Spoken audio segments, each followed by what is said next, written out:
नमस्कार, आप देख रहे हैं इंडिया बोल रहा है। मैं हूं आपके साथ विवेक शांडिल्य। होर्मुज को लेकर, ईरान जंग को लेकर दुनिया तीन धड़ों में बढ़ती नजर आ रही है।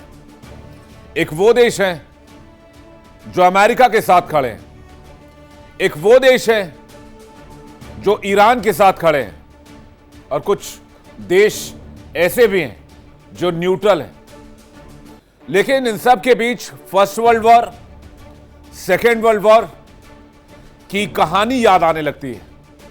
कुछ ऐसे ही हालात में कभी सिर्फ एक गोली चलाने की वजह से, तो कभी एक छोटे से बदलाव की वजह से एक महायुद्ध की रूपरेखा तैयार हुई। और आज अमेरिकी राष्ट्रपति डोनाल्ड ट्रंप के कड़े रुख और फैसलों के बाद मिडिल ईस्ट में ऐसे ही एक युद्ध का आगाज हम देख रहे हैं। ट्रंप की नीतियों के विरोध में आज दुनिया के कई देश लामबंद हो रहे हैं। वैश्विक तनाव जो चरम पर है, हर गुजरते दिन के साथ टकराव गहराता जा रहा है। यही सुलगती चिंगारी तीसरे विश्व युद्ध की दस्तक है। दुनिया महाविनाश के मुहाने पर खड़ी है, लेकिन कोई इसे रियलाइज करने को तैयार नहीं। आखिर इस युद्ध का अंजाम क्या होगा? कौन से देश अमेरिका के साथ हैं? कौन से देश ईरान के साथ हैं? दुनिया की बड़ी ताकतें कैसे दो धड़ों में बढ़ती जा रही है? फर्स्ट वर्ल्ड वॉर क्यों हुआ? सेकेंड वर्ल्ड वॉर क्यों हुआ? और तीसरे विश्व युद्ध की रूपरेखा कैसे रची जा रही है? कहानी और फिर उस पर एक डिस्कशन। माना यह जाता है इंसान अगर अपने किए से सबक ले तो बड़ी से बड़ी त्रासदी को टाला जा सकता है। लेकिन इंसानों ने पहले विश्व युद्ध से सबक ली, ना दूसरे विश्व युद्ध से सबक ली, और अब तीसरे विश्व युद्ध के लिए माहौल तैयार कर दिया गया है। एक छोटी सी भूल ने देखते ही देखते पूरी इंसानियत को अपनी चपेट में ले लिया और करोड़ों जिंदगियां खाक हो गई। और आज फिर इतिहास खुद को दोहराने की तहलीज पर खड़ा है, और इस बार इसका केंद्र बना है होर्मुज, या यूं कहें मिडिल ईस्ट। तो क्या अमेरिका और ईरान की जंग तीसरे विश्व युद्ध की कहानी लिख रही है? कोई हवा में बात नहीं करूंगा, मैं आपको पॉइंट्स बताता हूं। मिडिल ईस्ट में भड़की जंग की आग सिर्फ एक दो देशों तक सीमित नहीं है, इसका दायरा तेजी से बढ़ रहा है। इस बढ़ते दायरे ने पूरी दुनिया के सामने तीसरे विश्व युद्ध का खौफनाक दृश्य लाकर खड़ा कर दिया।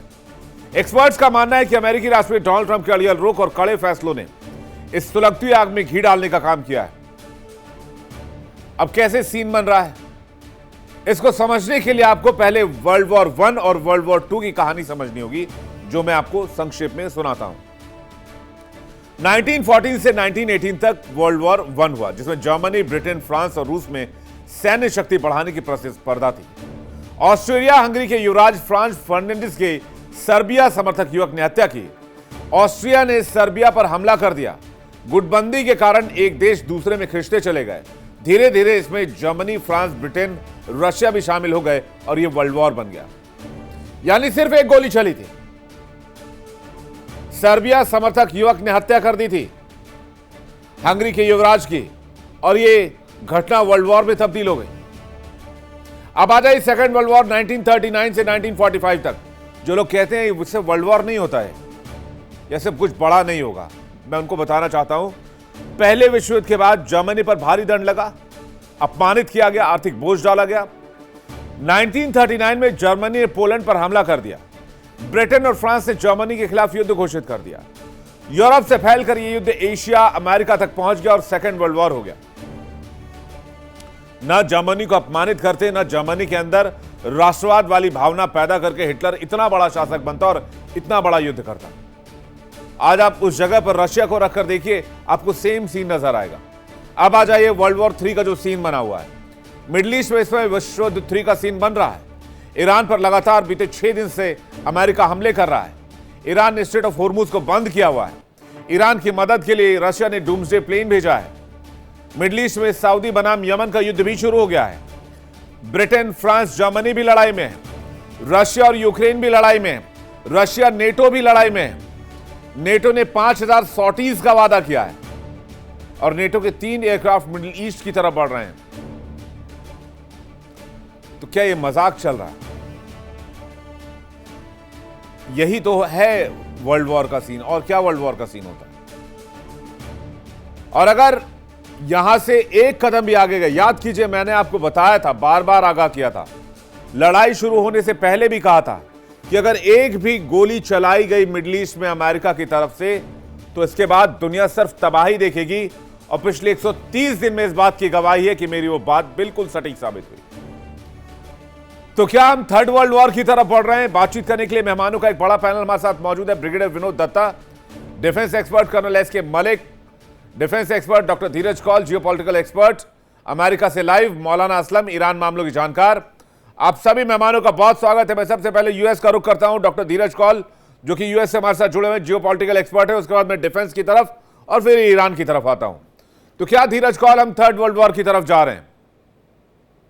नमस्कार, thank you for having me on the show. और आपके पैनलिस्ट सबको नमस्कार, दर्शकों को भी।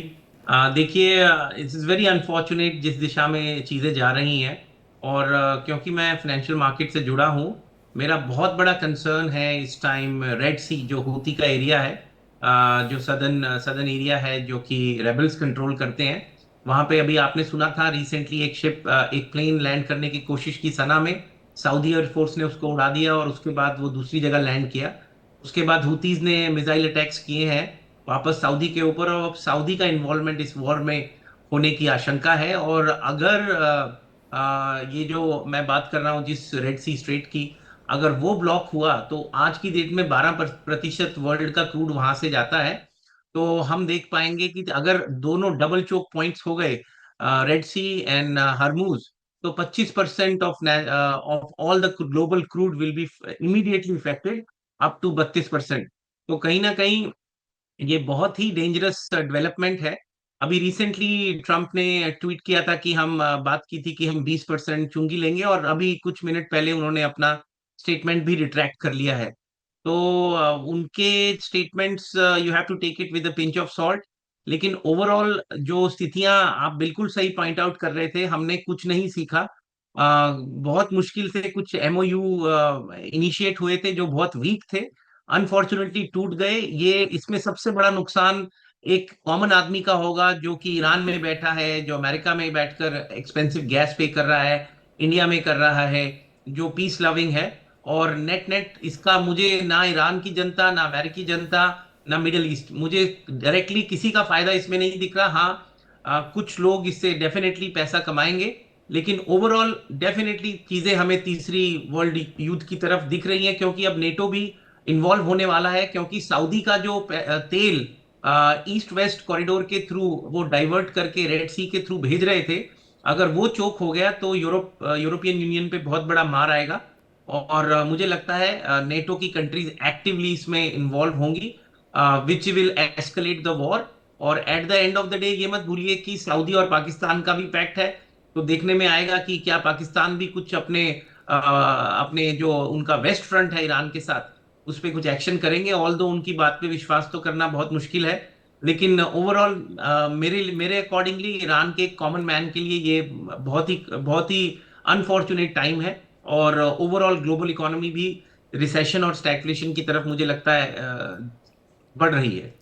सर, आपने इकोनॉमी के पॉइंट ऑफ व्यू से कहा, मैं तो एक और कदम आगे जाकर रशिया पॉइंट ऑफ व्यू से भी अगर आप देखें तो दुनिया भर में खबरें चल रही है कि रशिया कुछ न्यूक्लियर ऑप्शन पर विचार कर रहा है, और इस बारे में चाइना ने भी कहीं ना कहीं आगाह किया है, कहीं ना कहीं एक इन्फॉर्मेशन देने की कोशिश की है कि भाई रशिया को अगर ऐसे सोच रहे हैं वो तो ऐसा ना करें, इसे एक बहुत बड़े एटम बम की होड़ की शुरुआत हो सकती है।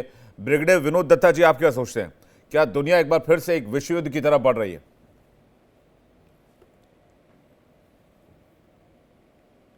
ऐसा है कि विश्व युद्ध की जो परिभाषा है उसको थोड़ा सा री इंजीनियर किया गया है, क्योंकि अब कोई क्लासिकल विश्व युद्ध होने नहीं है। जैसे आपने अभी दिखाया था कि साहब कैसे वर्ल्ड वॉर वन मतलब उसमें जो पावर थे या पावर सेंटर्स थे वो बने या ग्रुपिंग्स बनी।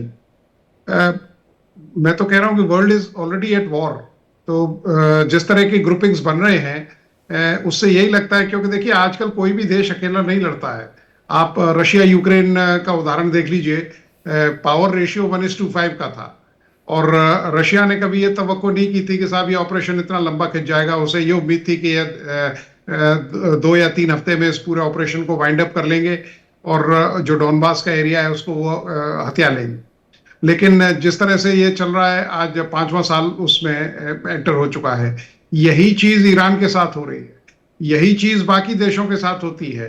तो इसमें आजकल जो बाकी के देश हैं वो इस तरह से अलाइन हो जाते हैं कि वो मतलब एक सुपर पावर है, या आपके जो कोई एलाइज हैं या एक्सेस पावर्स हैं, उनके खिलाफ वो लड़ाई शुरू कर देते हैं।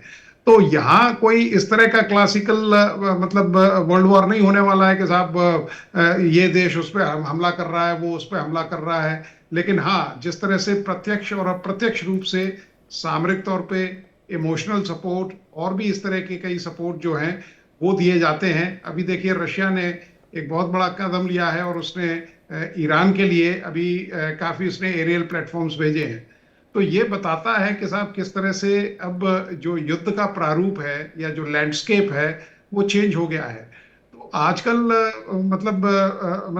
वो क्लासिकल जो वर्ल्ड वॉर हैं वो नहीं होंगे। रही बात न्यूक्लियर थ्रेशोल्ड की, तो मुझे नहीं लगता, क्योंकि देखिए जिस तरह से अब चीजें बढ़ रही हैं, ये एक टैसिट अंडरस्टैंडिंग होगी अमेरिका की और ईरान की। देखिए इंडिया डेली 24/7 अब आपकी स्मार्ट टीवी पर। इंडिया डेली मौजूद है सभी डिजिटल प्लेटफॉर्म पर लाइव और लगातार। इंडिया डेली 24/7 हर दिन राष्ट्र को समर्पित।